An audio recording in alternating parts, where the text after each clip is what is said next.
Hello, welcome to Inside the Birds live from Radio Row. Geoff Mosher, Adam Caplan, and of course from InsideTheBirds.com, Andrew DeCecco. We are here at the Phoenix Convention Center in, of course, downtown Phoenix, which is pretty close to Glendale, Arizona, where the Philadelphia Eagles and Kansas City Chiefs will play in the Super Bowl on Sunday. Welcome, everybody, to Inside the Birds live from Radio Row. It's presented to you by Ocean Casino Resort. Fellas, just take a second here. Look at that audience out there. You can't see anybody, but there's a lot of people watching. This is ITB history in the making. The first time all three of us together at the Super Bowl, of course, with the Eagles in it. How you guys doing? Andrew, your first Super Bowl, right? Yeah, I'm doing great. It's good to be with you guys. I'm glad we're able to make it happen. So what's it been like for you for your first Super Bowl? Kind of flying in, think about what you're doing and getting here. I know you've been to press conferences. What's the experience been like so far for you? A whirlwind, right? I mean, it's just been a hectic 24 hours, a lot going on, as you know. It was cool to check out the Chiefs pressers today, but I'm excited to take on the week with you guys. Yeah, definitely. We're going to get in a little bit later in the show to your interactions today at the Chiefs press conference. Obviously, Chiefs, the high-powered offense. I know you spoke to a couple of guys there on both offense and defense. We'll talk about. We got a really good show lined up. Now, this is hour one of 4 block hours of live streams, all right? And we're going to have people from all around the NFL, former Eagles, come with us to chat throughout the day with either all three of us or myself, Adam, Andrew DeCecco. We will hear from Ross Tucker a little later in this hour. Clay Harbor, former Eagles tight end, is going to join us at some point. Jim McMahon has said he will come by, former Eagles quarterback, former Bears quarterback for many, but for Eagles fans, they know him as a former Eagles quarterback. He'll be on with us. Zach Ertz, Brian Westbrook, all throughout the next 3 days. We're going to be bringing you as many people as we can. The hour one of Inside the Birds Radio Row is brought to you by Ocean Casino and Resort. Go get your game on at the Gallery Bar Booking Games in Ocean Casino Resort in Atlantic City this football season. Choose your favorite drinks while cheering on your favorite team. Get in on a parlay while in the middle of a party. Go for the sports scene and go for the endless screens. Go to the Gallery, go to Ocean, go for the win. For more information, visit theoceanac.com. You got to be 21 or older. Gambling problem, call 1-800-GAMBLER. All right, so the first rookie mistake of this trip was made by me. Wore sweatpants on the flight, like the track style sweatpants on the flight. Got home, unpacked. This morning, woke up, put my jeans on, and realized when you travel in sweatpants, you forget to pack a belt. So I will not be doing any Pat McAfee style stand-up interviews. By the way, I have an extra belt. You got an extra belt? I got one for you. My savior right here. Very good. I'll bring it. Now, how many Super Bowls is this for you? This is 22. 22nd Super Bowl. My first one was my favorite one. The game was terrible. It was the Bucs Raiders. This is when Barrett Robbins, the Raiders center, unfortunately had a mental issue and he left. Sure. But the week it was in San Diego. For those of you from San Diego, you know the Gas Lamp District, which is near their downtown area. Every party was downtown. There was no Uber then. You didn't need a cab. You could walk. And their convention center was also downtown. It was so great. And unfortunately, it was the last Super Bowl there because the NFL was not happy with the stadium, the old Jack Murphy Stadium, but such a great venue. And by the way, here is nice. The convention center is nice here, but there's no beach like they had in San Diego. There is no beach like San Diego. Now, this is only, if I'm not mistaken, the third time the Super Bowl has been in the Phoenix area. No, maybe fourth. This might be the fourth. This will be my third in Phoenix, maybe four. I don't know. So the last two were pretty memorable ones. One was the Giants Patriots helmet catch Super Bowl, and the other one, I believe, was the Patriots coming back from a 28-7 deficit. I believe that was also in Glendale. Really? I'll have to go check, but I thought that was the we should have asked. Wait. We had Thomas Dimitroff on. Yes, we're going to have former Falcons GM Thomas Dimitroff with us. Yeah. So was that because here's the thing. I hope it's not one for bad memories for him. If it was in Phoenix, I need to be, because the thing, it's tricky for all of us because we all cover the league. So you always try to ask the right question, right? Every once in a while, you don't quite know a guy's history, and you might ask him something, and you go, "Oh man, that's a bad memory. I'm sorry for asking that." Yeah. So it just brings up a memory, and this is awful. When the Seahawks, it was after the Seahawks lost because they should have ran the football and they didn't. Richard Sherman still to this day said they should have run it. I saw the Seahawks brass come out of the Renaissance and the Senior Bowl. I go, guys, how you doing? Man, what a dumb question. What an answer. Of course I'm not doing well, you idiot. And how was the rest of the play? Exactly. So dumb. So you never know because we're gonna see I talked to Reese today. You never know who you're going to see. And you don't know what their memories. I talked to Larry Centers yesterday. I didn't know Larry Centers might remember. Great fullback. Yeah. Yeah. I didn't know that he got a ring with the Patriots. Yes. I had no Yes. idea. Yes. One of the more, one of the first, like, sort of modern pass catching fullbacks of the day. He had 102. In fact, he told me, he goes, you forget, he goes, out of that 102, he had 105 pass targets that caught 102. That's ridiculous. He told me that. He knew that number. I'm like, how do you know this number? He was on that 01 team, right? No, 05, the one where they played the Panthers in Houston. Oh, okay. Awesome. But no, again, you just don't know who you're going to run into. Alumni. I don't know if the commissioner will make it down here, but you'll see some people from the NFL. Set the scene for us. I know you're staying a little bit out in Scottsdale, and I know that's a very high. That's probably where I'm out in Goodyear, so it's relatively close to Phoenix, but it's nice. It's an area that's growing, but it's less congested, obviously, than Phoenix. Is your pillow a tire by any chance at Goodyear? I don't know. Yikes! You never know why they call it Goodyear. I don't know. You don't even have kids and you're making that. Apparently, it's big with NASCAR in Goodyear. That's what the Lyft driver was telling me. So how about that? See? Well, it's a beautiful day today. Now it was about 45, 48 degrees when we woke up around 7, 8 in the morning. But I gotta tell you, it's not like when it's 45 where we are. There's no wind. It was actually nice. It was crisp. I enjoyed it. The air is very thin here. No humid, easily to breathe. And so you got a lot of people milling about and filing in. Who are you kind of most excited to have on as we go through this? Oh gosh. I'm hoping like some great plenty of alumni. I don't care who it is, but I'm hoping to see, like, we know Jaws is gonna be out here, like Mike Quick, Harold Carmichael, who I love. Harold and Quickie. It's just Mike Quick is a guy that growing up in Philly, people don't know. He's another guy like Westbrook. I'm not saying Westbrook I thought would have been a Hall of Famer without the bad knees. Mm-hmm. Mike Quick, he may not have ran a grade 40, but he was Jaws's guy, and some of the best plays in Eagles history as a kid growing up watching Quick, number 82. In fact, was it Perry Tuttle was taken before him? Those of you watching will know this without me looking. I know Perry Tuttle out of Clemson was tied to that pick. I think maybe they passed on him and took Quick, whatever the case, or maybe the Bills took Tuttle in front of Quick. But anyway, Mike was such a great football player. Again, without the bad knee, you're talking about potential Hall of Fame player. Definitely.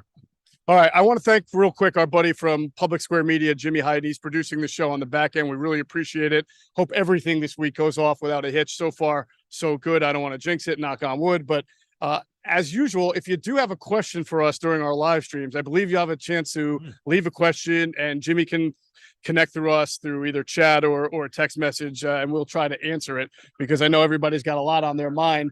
We are getting closer to this game. It still feels like it's 3 miles away. But as we get closer to the game, Is it today is Wednesday, and we will lose track out here. I know. We will do this for Wednesday, Thursday, and Friday, and then obviously Inside the Birds pregame live will still be Sunday from Rivers out there 10 a.m. So make sure we're back in the time zone. Make sure you're with us. Oh, you're Mountain Time. That's right. So it's the weird 2-hour time difference. They don't do daylight savings here in the spring. I've had a real issue with this 2-hour time difference. I mean, I shouldn't, but I am. 3. 2 is not cool to me. Yeah. But LA was last year. 3 was kind of weird because you're waking up. For those of us who get up early, I'm waking up at 3:30 in the morning. There's nothing I can do about it. Right. I've woken up at 6:30 a.m. since high school. So it's kind of weird. Like here, I woke up at 5 a.m. I was raring to go. So you got in last night. Yeah. When did you get in? I got in yesterday about noon. Okay, that's right. I saw you here. So you you go through security. Give people an idea. You get your credential. You got to wait. There's a long line. You get it. And then does it ever, because you see the big banner. It's so surreal to me that of all the teams, Andy Reid's Chiefs and the Eagles and seeing Hurts and Mahomes, you growing up in Philly. Sure. It's now thinking that these two, to me, it's just, you can't make this up. You're 100% right. And it's weird because the Eagles have known that they were playing in this game and they knew who their opponent was going to be for 2 weeks, but it's always days before the game that it really sinks in and the magnitude of it and just the history of it. And by the way, so I get here at 7:30 a.m. and I see these TV people at our table. I'm like, aren't you Jennifer Frederick? Yeah, from Channel 29. They were hijacking our table. The locals are out here, man. It was great to see Jen. Yeah, and the cameraman. No, that was kind of cool. So How many Super Bowls for you? All right, so this is my second one. Obviously, the last one was Minneapolis, so I'm already enjoying the climate and the forecast for the day. It's going to be nice. Now, people think of Arizona, they think 100-degree, 105. It's actually like late spring here in Philly. It's at night. It's cool and crisp. It was about 45, I think, last night, maybe even a little colder than that, but not uncomfortable. Oh, and then during the day, it's going to get to be 69, 73, 75, depending on the day. There's a pizza joint. The locals know this called. I went last night with my friends from Sports Grid. Pizzeria Bianco. It was phenomenal. Gourmet pizza. Now, if you read about them anywhere about reviewing pizza places in the country, it's like top 10. But the wait is ridiculous. Now, we got lucky. We only had to wait an hour and 10 minutes. Right. It was so good. It was absolutely worth it. So maybe three of us will go. All right. Go ahead, Andrew. No, I'm in. Yeah, I was gonna say I'm in too. I'm always looking for good pizza. Adam's always good when it comes to Mr. recommending pizza places. All right. Well, you know I'm a pizza snob. Glenn Mills is the Bob, man. All right. I am a pizza snob, so I'm gonna have to hold you to this. All right, let's talk a little bit about the game before we start, doing the interviews and things like that. Andrew, you had a chance to be at Chiefs press conference today. And in fact, I'm gonna have Adam talk to you about that. I have to step away for a second. Adam's gonna ask you about your experience with the Chiefs press conference today. Yeah. All right, my man. So Andrew, you go to the Chiefs press conference, and first of all, where was it? Because I know it was in Scottsdale, Arizona. So Adam, to kind of set the scene, it was rush hour, right? So it took me should have only taken me 45 minutes. It took me about 90 minutes. Oh my! So you have a car? No, I took a Lyft. Oh my God! I didn't rent a car. Sorry, man. No, it didn't. It doesn't extend. The price doesn't escalate because of the time, but it still wasn't But anyway, I was not there. I was not there in time for Andy Reid or Mahomes, but I was there for the full team interviews where they had the 53 players and the practice squad players scattered across the Hyatt, which is where they're staying in Scottsdale. And the coaching staff was outside. It was nice. It was like sort of on this patio, of course. Eric Clay Harbor, Greg Lewis, former Eagles. People forget Eric Bieniemy was an Eagle for 1 year. It was really interesting. I had a chance to speak to Jerick McKinnon, and I also made it a point to talk to cornerback Trent McDuffie, who I really liked coming out of the draft last year. He's going to have his hands full. How small did he look? Definitely as it's been depicted. See, Andrew, I think, and we're going to talk more about this on our Friday show with the matchups. There's no question in my mind. The Eagles have such an advantage. Chiefs give up big plays. They do. They have a deep cornerback group, but none of them are like, not there's a shutdown corner anymore. I don't call any of them like special. I know McDuffie's had a nice. L'Jarius Sneed's a really underrated player. If he can play with a concussion. Right. And I don't like using that term underrated. I think it's very much overused. He's a good player. But he's a good player. He's good, but he's more their nickel corner. Right. And I'm sure the Eagles will be heavy 11 personnel in this game. Yeah, absolutely. I would expect that. Like, I know that's what people are trying to figure out. Both sides. Like, they want to know about Gannon. Is he going to blitz? So who else did you see there? Well, those are the two that I talked to. And I hustled back over here. At the tables. Okay. Yeah, at the tables. But is that how they had it? They had it. Yes. I didn't know how it was going to be. How they were going to. I dreamt the same way. Yeah. My first Super Bowl. I don't know where they had it. I think. I know I didn't have to go far to interview the players, but they still had they had round tables. And what you do, folks, is it's like a scrum. They're like usually 30, 40 people, but because it was so long ago, it was not a big media contingent. Maybe there's 5 people. You can actually get questions in. I'm glad. So you did get questions in. I had a really long chat with McKinnon, and I had a really long chat with McDuffie. Nice. Probably about 10 minutes. Really? Considering there was people hovering around. How did you do that? I came in there with a couple of players. That got away with that. I came in there with 2 players that I thought were going to be X factors that I wanted to talk to, and I just waited until they were free, and I jumped in there. Wow, good for you, man. McKinnon, I think, is going to have a big role in this game. Inside the 10, fantasy prop. Anytime touchdown, I'm on it. I'm on it, man. I asked him about the middle of the field and what he saw from the Eagles' second level, and he said, physical as they come, it really shows up when they blitz and they're. Brandon, you're talking about. Yeah, he said they're physical as they come. He was very complimentary of the Eagles' linebacking core, obviously the secondary as well. He said that they make plays in the back end, but I think that he has 56 catches. I don't know that a lot of folks realize that 9 touchdowns. He's a part-time player. Remember when before CEH got hurt the first time, and remember there's Pacheco. And then Ronald Jones is sort of in and out of line. He probably won't be active Sunday. Edwards-Helaire, but he's really been a non-factor. No, he lost his job. Yeah. So I think that he's going to be one of their players they look to get the ball to. He is dangerous inside the 10-yard. He's incredible. And MVS is obviously someone they're going to try and stretch the field with, but he's not a volume player. Correct. I think Three or they've four. only connected on 50% of the pass. I think he's been targeted 81 times and he only has 41 catches. Well, the thing is, he's really like last year. He actually did not have a drop with the Packers. Most people say he used to drop passes. He didn't last year, but I'm not. Yes, Mahomes factor is huge. Obviously, if you're an Eagles fan, you're going to be worried about that because you know he's so unpredictable. Sure, but the Eagles roster is so good. There are issues on the Chiefs offensive line, which Eagles will be able to exploit.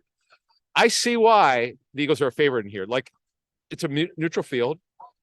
Both teams have some injury stuff, both quarterbacks, but the Eagles are, I think, slightly better team.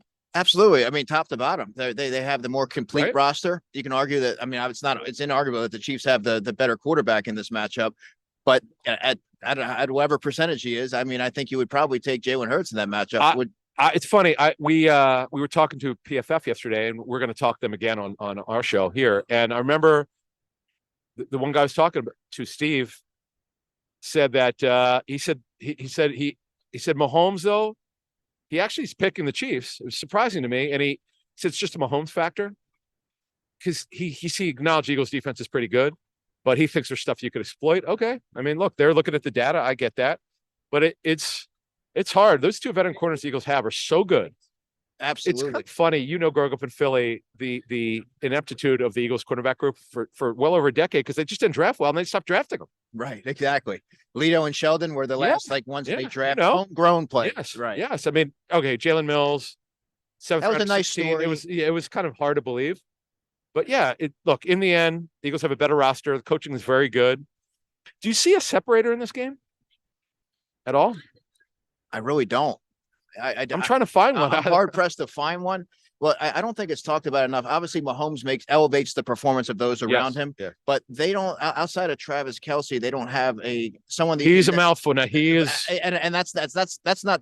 He would worry me. Task, absolutely. But outside of Travis Kelce, with Tyreek Hill gone, you're not worried about who you. Really exactly. Tyreek Hill, as you know, opened things up for everyone, and at best the scramble drill. So his ability to mimic Mahomes' movement and run back and know because of practice he knew how to do it. Yeah, it's really uncanny, and they don't have that. But you're as people would say, you're coaching against coaches, so you're worried about what's Andy got cooked up. Geoff mentioned this on our show that I think dropped earlier. Is that you're always worried about Andy with the shovel pass he did it in the game in early last year. You're just worried about that stuff. But again, you're not super worried about the personnel. It's just, okay, what do you got in store? We'll be, the coaching staff will say, we'll be ready for it. Yeah. Then what is, like we had John DeFilippo on our show Monday, and this Philly specials, again, I'm hoping by now, folks, you've seen this. This is, okay, if we had to rank our favorite interviews in ITB history, I don't want to discount Joe Banner, or Bill Pullen, all the great guests we've had. It's top 3, maybe best. Wow. Because when he gives away the stuff in Philly special, folks, it's a miracle it worked. Yeah. And it's funny you mentioned the shovel pass. That's something I mentioned to Geoff when I was on. That was a delayed one, the one last I was on. Yeah, exactly. That Jody Forson, I think, had that. And so that's definitely something to keep an eye on when they get in the red zone. That would be the one that, and of course they know it could be coming because that's what they've done over the years. So this to me is a great game. Can't wait for it. No question about it. I'm not expecting like any big surprises. Look, I think it could be similar, not as many points or yards. The 17 Super Bowl set NFL record over 1,100 yards, but I do see this being a high scoring game. I like the over in it. Me too. Now, how do you foresee it unfolding initially? Do you think they're going to kind of feel each other out, or do you think they're going to kind of strike early? Do you think they're going to kind of strike early? Andy, because it's the Joe Banner theory, and Andy actually had it. He also believed in it, so it wasn't a stretch for Andy to want to do it, but I would expect them to come out throwing. The Eagles usually do, but here's the thing about what I love about this staff. This is what Andy doesn't do. And I'm not saying it's a problem. One of the things I like is if they get off to a great start running, I'm talking like the Green Bay game or a Giants, like they will stick with it occasionally. We know they fooled us sometimes. Then they'll just, the Bears game when they shouldn't have been throwing as much. Like, can you just mix and run a little bit? Yeah, 17 runs with your quarterback. That was, and that's when he got hurt against Chicago. But to me, they'll probably come out throwing, mix Sanders in. And how about Kenny Gainwell?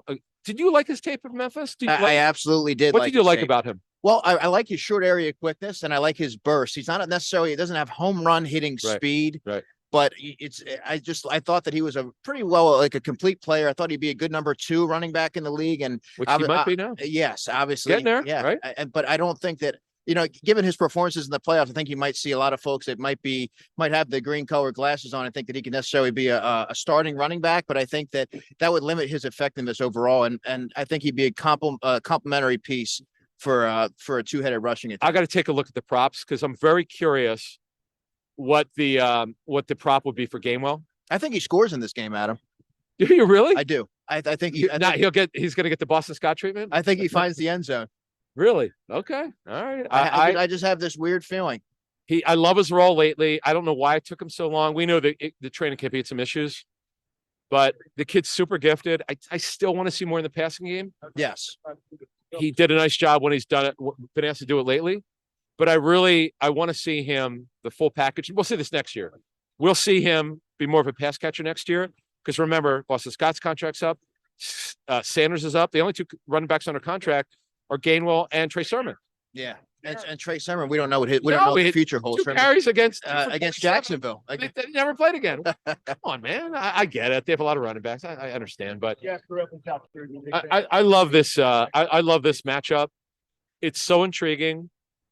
I do believe it's going to be high scoring. Don't you see it high scoring? I do, and I want to ask you this: Yeah. How do you foresee Jalen Hurts being able to answer the bell on the biggest stage? Obviously, he's played in a number of big games at the collegiate level. I hate to bring this up, and he's in here now, McNabb. I don't see him throwing up. Well, that's a start. Okay. That's a start. No, this is what I've learned. Talking to people who work with him with the Eagles over the 3 years, and Avant's talked about this because Jason worked for he was on Doug Peterson's staff for 2020. There's something about this kid. First of all, he got benched. He lost his job. Okay, at Alabama, he goes to Oklahoma. He goes through the nonsense of this offseason and it was real. The Eagles looking into Deshaun Watson. Yeah, I'm not saying it was going to happen, but to say that the Eagles were heavily investigating it and looking what it would take, they were, and they went up backing off. Good for them. But this kid, and he just water off his back. He doesn't care. It just doesn't bother him. He's unflappable. I think it's a great, Andrew. I'm so glad because we've never really discussed that. That to me, it's a great question. He's got to handle the pressure, man. That to me, right? I mean, you could say all the right things and you could do all the right things in the regular season, but when the lights are brightest, how are you? Perform? I will say he's going to handle it well. He's not a big interception guy. He's great at throwing it out of bounds. I think he's going to be great. I do. I think it's a great question. And here comes G. Moshe. Right. There's the man. All right. Mr. Plaid, by the way. The show doesn't stop. Now, I tried to jog over here from where I was doing that. And I saw Clay. I tried to jog over here, and then I remembered I forgot the belt, and the pants started again. I'm like, I don't want to go viral on like 30,000 different Radio Row live streams. But now we just ran into LeGarrette Blount a few minutes ago. Jay did say he has some time. So hopefully before the end of hour 1 here. He is awesome. We'll get him. John DeFilippo said, he told me he was one of his favorite guys he was around with the Eagles. Said it's unbelievable. You remember with LeGarrette Blount what happened with him in Pittsburgh? Yeah, absolutely. And how he needed to grow up. Yeah. And John said he's such an old soul, such a good dude, and super accountable. No, I would love to talk to him. That'd be a good interview. Yeah. Remember him and Chip at Oregon. Don't forget Chip coached him at Oregon. Definitely. Wow, that'd be great. Yeah, we know how that season started for him. I think he was suspended for the year. Yeah, it's amazing. And BG's talked about this. Brandon Graham, when he was drafted, Jeff, you covered him. You know him super well, more than he and I know him. Look at BG when he first started. It's not just blocking people on Twitter. All the heat because of who the Eagles didn't draft. What did you think BG would make it? No, I honestly, I didn't. Really? I'll tell you why I didn't think Brandon Graham was going to make it to where he's at, because even when he was working hard to come back from the knee injury, forces kept changing around him that I thought was going to make it very difficult for him to get to a high level. Remember, Andy Reid gets fired.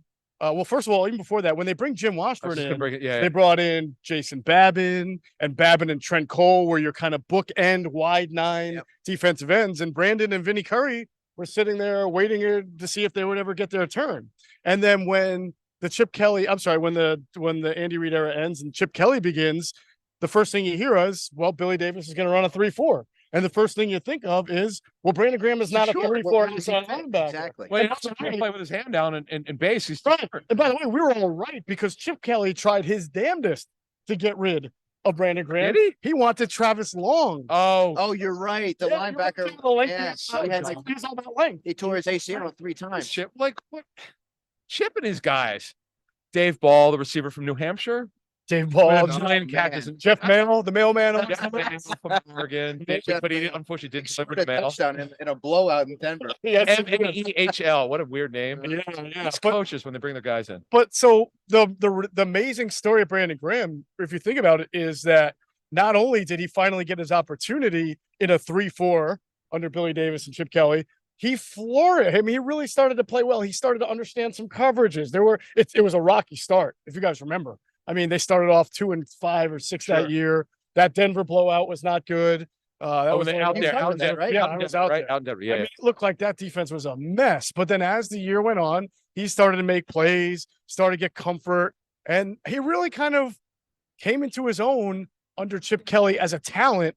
And then after Chip Kelly, when Doug Peterson brought in, he came into his own as a leader, as a consistent force, as someone who now other people are looking at, as a survivor to be able to get another contract. And here we are, all these years later, still playing, and he has his most sacks of his career. I That's just great insight into that. That's why I want to ask because You he were there knows from the he beginning. was from the beginning. And what Jeff and I saw, is it OTAs? Like, I know we didn't get a lot. Was it training? I can't remember. What It it was, no, late in OTAs, you had heard that yeah, he we was looking reported it. explosive, He and then you looked him, saw, yeah. and the person we spoke with, I would know. He's there every day, and he goes, he's pretty normal. I'm like, how could he do this? He's torn Achilles at 34 years old, and then or 33, whatever it was, and then we see him at training camp, and he looks normal. I'm like, okay, we'll see how he does. As you said, he had a career year, and quite frankly, he's not like you see how Robert Quinn lost it. Yeah. Look, you never really know, as we just learned with Robert Quinn, but being at the way that he's at the season here, and we'll see what happens in the Super Bowl.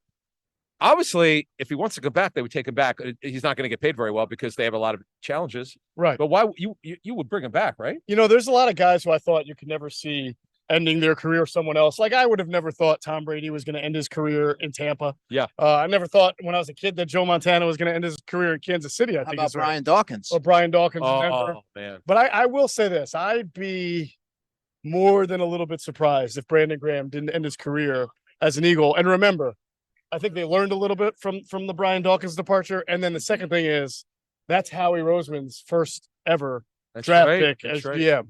I don't think he wants to let Brandon Graham go He play. does a lot of the That was hanging on vital. guys, but that's a guy to hang on to. And how vital he is to the locker room and the connectivity that Nick Sirianni talks about, one Yeah. of his core values. Brandon Graham embodies that. Yeah. I know, Andrew, you deal with players, you go to practice, go to games and so forth, you're in the press box.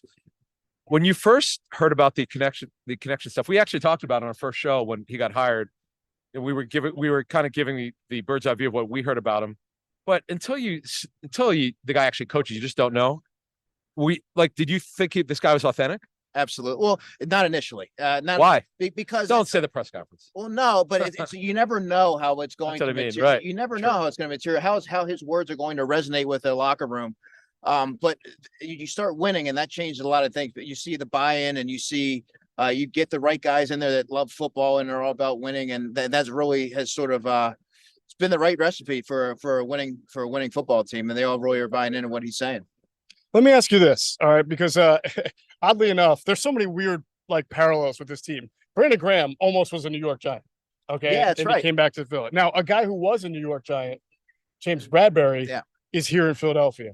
And not only has he, I think Adam and Andrew sort of resurrected his career. I don't know if you want to call it that, but he's certainly flourished. I think you could argue he's been their most consistent outside corner this year. Absolutely. What are we looking at for this guy in the? I mean, is it hard to imagine him now coming back as an Eagle because of the price that he's going to probably command? They're going to have a number in mind, and I'll say this about Howie, and I've given this example before. And Jordan Hicks, they actually wanted him back. They got wind of what he wanted. They never made him off and told the agent, "See ya." Like James Bradbury's a 30-year-old player, great dude, great story. He only played certain schemes. It would not work. I don't care. I know. I guess he was asked about potentially going back to the Giants. Didn't eliminate it. the reason why they got rid of him because they're the biggest man cover corner team in the NFL. He just doesn't fit pure man. He's good in the handoff system, the exchange system. That's just the way it is. So carry, deliver is what he does well, and he does not work well in the wing scheme. So, but to his advantage, there's a ton of teams now playing this sort of Fangio style. They all play it differently, but he'll be a hot commodity. He definitely will be. He's definitely that's a good point, man. He'll look if he wants to get paid $15 million a year, the Eagles will say goodbye. I mean, we all saw what Patrick Robinson made from the Saints after a good year in the slot as a slot corner. But look, they're going to have a number in mind. We're too early for it. We don't know where the cornerback numbers were going. Again, he is 30. And then Slay, by the way, 20. This is his last year coming up, 23. Right. I think. Right. Not looking. Yeah, that's one thing that hasn't been. It's been sort of under-discussed. They don't have a young developmental corner. No, and Zach McPherson. Did you think he could play outside? What did you think? No. I saw him as more of an inside player, and then seeing him up close, and then watching him throughout the season as I have, it's never been clear that he's an inside player. Probably he's one of the top gunners in football, but not someone you want to count on. That's not what they drafted him to be. They really did draft him to be their third outside corner and who could play in the slot and play specials. So we'll see, but the future of this team, look, I'm not worried about the offense. I know people are going crazy, all these free agents. Folks, the base of their offense is going to be great. You don't have to worry about that. It's the defense. They got a ton of questions. I don't worry so much about inside linebacker. They're more of a 34 front with playing two inside backers, but corner, they don't have a future corner. No. Safety, we'll have to see. We know Blankenship's a keeper. What a story. But CJ Gardner-Johnson, we just don't know. What's he want? Okay. And then on the D line, a ton of free agents. Hargrave, big Cox, question mark. Graham.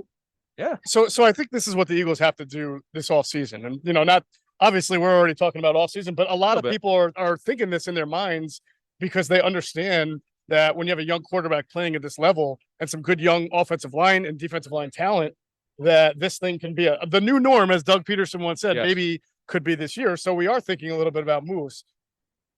You have to look at this batch of players the Eagles brought in who are all on 1 year and figure out which of them are sort of having that kind of year that you're not going to see for 2, 3, 4 years. Like Case Keenum when he did it great for the Vikings. The Vikings didn't make him an offer. Sure. Yeah. And which one of them are going to be this good or close to it? Okay. And let me give you an example. They have to ask themselves. Let me give you an example. I think Gardner-Johnson's a really good player. Right? I agree. But is he a 6 interception in 7 game type player? Yes. Because he's probably going to get paid for it. He's never done it before. Yes. No. But again, okay. It's this defense, right?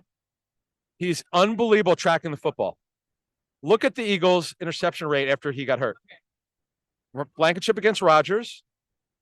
Anyone else? Maybe one more? No, that's it. That's their 2. Wait, the 2 interceptions since he went out? Yeah, it was Blankenship and it was Josiah Scott. Right. So no, he is. It's like his parting gift to the Eagles. It's a great question though, because Roseman has to ask himself this question, and that number is pretty extreme. Think about it. The guy gets hurt, misses almost half the season, and he's still tied for interceptions with 6, with like 4 other players. That's just not normal. But he's super gifted at it. It's not like the guy from the guy the Eagles got from Minnesota. Anthony Harris. I knew exactly that was a fluke. Yes, that was a fluke because that's you're. Why he only got a 1 year. No. This kid, plus he's younger. Now it's the maturity thing. The question because he's yapping all the time. We had heard from Saints people that he would annoy his teammates because he won't shut up. He's also like that on Twitter. But you know what? So what? So is Adam, by the way. Yeah, Adam, very active on Twitter. Do you want to win? Actually, I'm not. I get laughed at because people say I don't talk on Twitter much anymore. But you could win with this guy. He's young. He's a ball tracker. Why would you not want to do that? No, the question though is, I agree with you, is that are you going to get top 5 safety production out of him for 4 or 5 years? Because on the market, he's probably going to get something close to a top 5 safety deal. When you have that many interceptions, safety's a funny position. You're already a good player. The safety Von Bell, who's with the Bengals, he was supposed to get like the best safety contract in NFL history. Right. Tape. People thought he was not as good as the numbers would indicate. No. With the Saints, but Bates is going to reset the market. He's not going to put another year on the franchise tag. We know that. Yeah. I'd honestly, I'd rather have Gardner Johnson. I think Gardner Johnson should be one of their priorities, given his positional versatility as well. Avonte Maddox Spot corner, right? Thank you. That's the value right there, knowing that Show you me another have safety. insurance should anything happen. Show me another safety, Andrew, in the NFL, All right. the free agent who could do that. So Exactly. That's slot corner. if you only can keep one, Gardner Johnson or James Bradbury, who are you keeping? I know this is tough because you love yourself some James He's a Bradbury. great player. I would still say CJ Gardner Johnson, Still say CJ. just because you take age into the equation, you take the safety position and his multifaceted skill set. I think that he would have to be the player that they would prioritize. Adam? Gardner Johnson. I know they're in dire straits at corner. Guess what? They have 2 first-round picks. Whether it's Joey Porter Jr. or not, we've heard the early word is that don't think Sauce Gardner that good. Somewhere mid 15 to 22 area for Joey Porter Jr. We'll see as we get closer to the draft, but it's not a great cornerback draft. It's not going to be, although Stingley obviously has not done very well. He's been hurt also, but the Eagles have to get a corner. Like, I hate to say have to, but they have no future outside corner. They got to do something, but I always want to keep the best player. Also, age has something to do with it. What's Gardner Johnson, 25? He is 25. Okay. Age has a lot to do with it. Yeah. I guess the question is, do you want Gardner Johnson on a 5-year deal, maybe 3 to 5, or James 3-year Bradbury out? on a Yeah, 2 to 3-year 3? out. Yeah. I'm going to go. If it came down to that, Gardner Johnson. It's hard for me. I think ordinarily, I think that's the right answer for Team A, but for the Eagles, who have such a difficult time at the corner position when they don't go out and acquire one, I almost think that when you got a sure thing like that, who's played so well and knows this defense and has functioned well, and you got Darius Slay coming back, that you could probably get a safety a little bit easier. The same way you got CJ, maybe not like a labor dispute or a trade, but probably someone functional. That's fair. Than it is to try to get yourself a pretty good outside corner. Or you bring Epps back at a cheaper price. Remember, If he's you up. can. He's up. And then get Bradbury back. But look, Then you're going Epps and Blankenship at safety. I think that leaves you extremely vulnerable. I know, but knowing the way can't they have think, everybody. no, Yeah. but knowing the way they think, there's another team and it kills him. He literally, if they draft a safety in the second round or first, He's going to be doing cartwheels. They It's not actually gonna did it. happen. They won't I'll pull my toupee off, man. But listen, to have the audacity and to be correct about it, 2 years in a row to draft interior offensive linemen Yeah. in the second round, knowing that when the year starts, they're not starting. Well, in fact, Cam Jurgens hardly played this year. And Yeah. who knows? But 2 years ago, they drafted Landon Dickerson. They had Sam Allo and they had Brandon Brooks. But they drafted this kid knowing he might not play. Now, he wound up playing a lot because of the injuries. But that's what I have to say. I have to give them credit that they do well. They will continue to hammer the positions that they think are most important, even if they don't think that player is going to play But right. they also think in future, though. You just said it. Because they knew about Brandon Brooks' That's what the injury. draft should be about, the best player for, Sure. for you and your future. Right. But they had the future in line there. What do you think about Jurgens? I think he's got a big future. I think if Kelsey comes back, I think he could play guard. I think he could, and we're not talking long term here. We're talking, another year or something like that. But I think he's too talented and too athletic. You invested too much in him. Obviously, I don't think Isaac Seumalo. I don't think his future in Phil. I would think Jeff and I were talking about this. I would think this would be the odd man out. We don't know for sure yet. We'll see.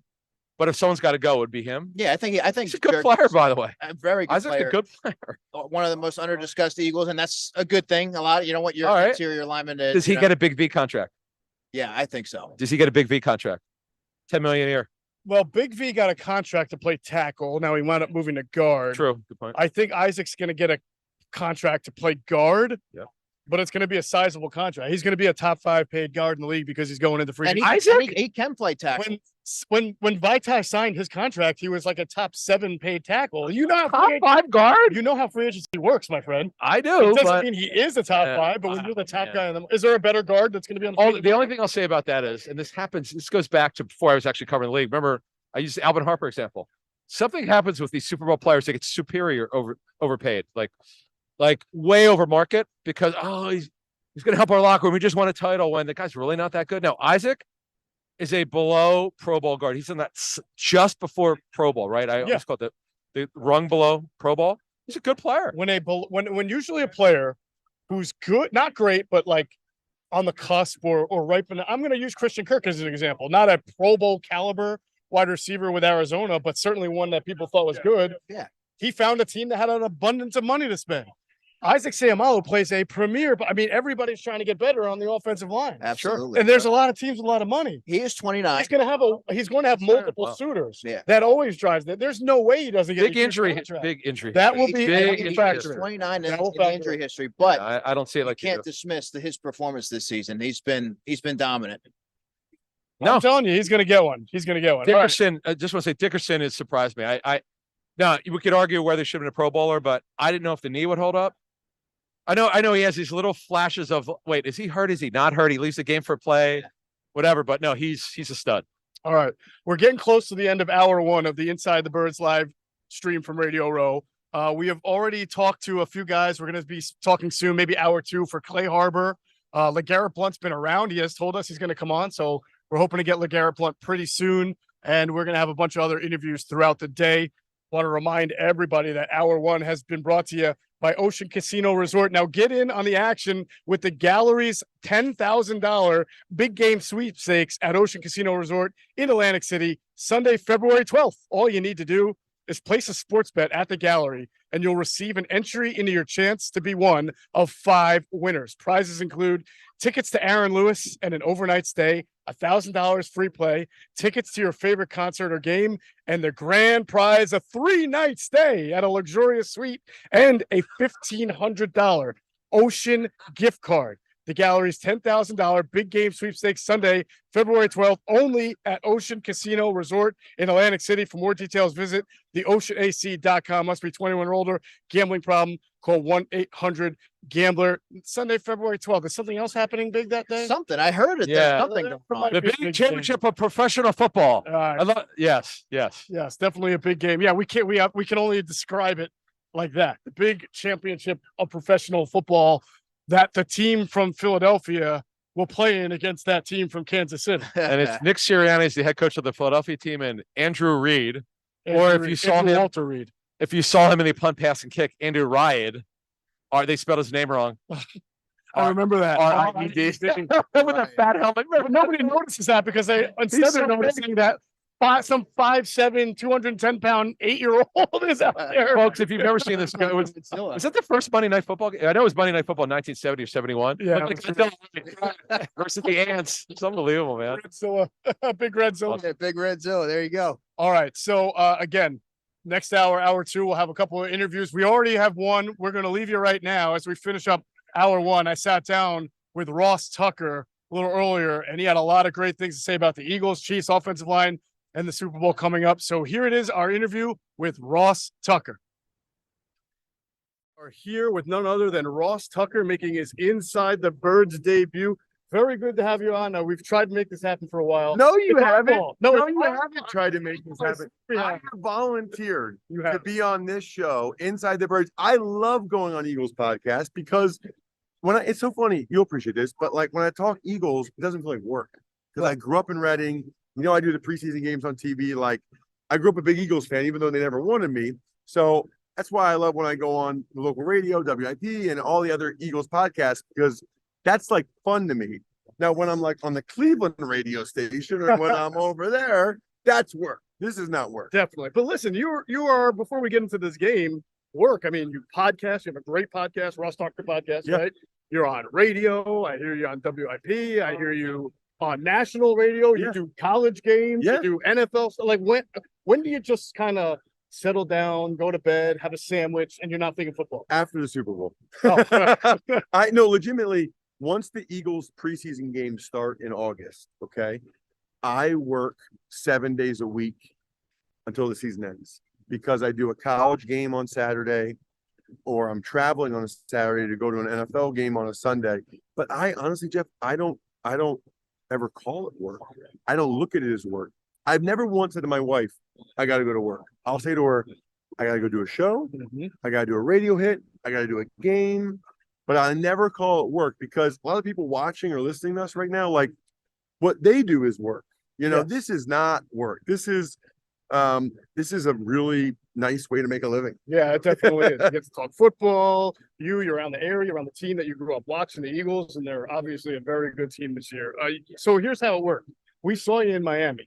Caplan and I saw you in Miami, and we wanted to have you on right coming out of training camp Yes. going into the year on our what we call ITB TV, where we Yeah, just I remember you said that. What happened? All right, what happened was, and don't feel offended by this, Yeah. but we had an opportunity to get John DiFilippo on with us going Oh. into the year, former Eagles quarterback yeah. coach, and he was on a limited time Where schedule. was he this year? He was well, he's about to be the head coach of the New Orleans Breakers of the USFL. Oh, okay. But he is basically just taking the year off and, Okay. and gonna get ready for that. Yeah. So we had an opportunity to get him. And then usually we like to talk to guys, right? Like we wanted you coming out of camp because you were with the team all Yeah, camp in yeah. preseason games. Makes sense. Usually we like to talk to certain people, like if the Eagles are struggling in run defense, like they were a little earlier, we want to get a linebacker, a defensive, Yeah. right? We want to get you on offensive line. Nothing happened. No, they've been so good. But really, It's unbelievable how good they are. is this It's not even unbelievable. better than the 2017 version, I think? Way better. Yeah. Yeah, way better. I mean, think about the Super Bowl 2017. 5 guys playing left tackle. Mhm. It was fine. Wisniewski playing left guard, also fine. Right. Now, Kelsey and Brandon Brooks and Lane obviously were awesome, but that's kind of they had 3 guys well above average and 2 guys probably average at best. This line, the right tackle and the center are the 2 best players at their position, and they're going to be Hall of Famers in my mind. The right guard is the one that gets talked about the least. Sam Allo's had a really good year. Very good. He's a good player. He's going to get a lot of money in free agency. Mhm. Like, I think he's probably gone, and I think he'll get a lot of money from somebody Sure. because people want a very reliable guard like Isaac's been. The left side, bro, they are a weapon. Milata weighs 380. Landon has got to be close to 350. Landon is a big boy. So picture a double team. You're the D tackle. You're on Landon Dickerson's outside shoulder. You're a 3 technique, right? When Milata and Dickerson come flying off the ball as hard as they can, that's 730 pounds. It's a lot of man. That is 7, and they're not slow. Right. They move well. You've been around these guys. Sure. They are huge human beings. Like, there's no way any defensive tackle should be able to hold the point. Mhm. Like it defies the law of physics for a D tackle to be able to hold up against a double team and not get knocked back against those guys. Right. In fact, Russ, sometimes, you look at the San Francisco game, great defense that the Niners have. I felt like the first quarter, they were trying to do some things, some traps, and then it seemed like they said, forget it. Let's just inside zone them. And as you said, blow them off the ball. Bam, bam, double team, which is such a simple concept for them, but yet so effective. And I am of the mindset, I thought they should have done that even more. Mm-hmm. They tried because of what the Niners were doing. They tried to take some shots down the field on the outside. Credit the Niners corners. They came up and made some plays. Hurts missed AJ wide open on the one. Mm-hmm. I thought that the Eagles should have ran the ball even more. And I hope that they major in the run against the Chiefs. I had Brandon Thorne. I don't know if you ever had him on. Really good O-line, D-line guy on the Ross Tucker podcast last Friday, actually. And he made an interesting point. The Chiefs D-line is pretty good. They lack depth. That's the problem. So Derek Nottie at nose, Chris Jones at D tackle, pretty good.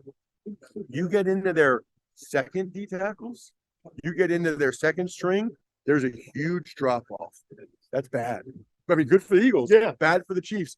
The Eagles, and Ndamukong Suh's the highest paid defensive player in NFL history. 3rd string for the Philadelphia Eagles.